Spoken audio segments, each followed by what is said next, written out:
when you learn from your failures, they become your success, right?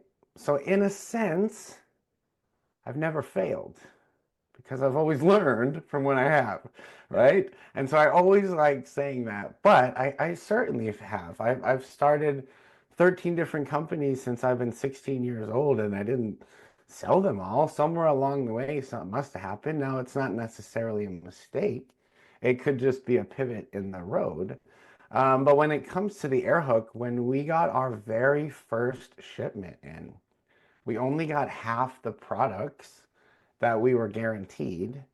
And it turned out that there was so much paperwork, and it was my very first time going through both the manufacturing sheet of doc. I mean, this was way before I could have AI read this too.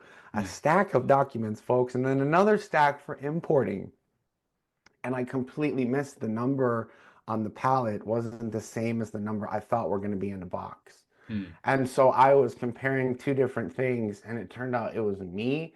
And now they couldn't produce more at the time, but what happened was we got these products. I went into crisis mode Mm. because not only did I have to figure out one, what happened, two, then I had to figure out it was me, three, and this was the most important, I had to reach out to all our Kickstarter supporters Mm. and say, guess what?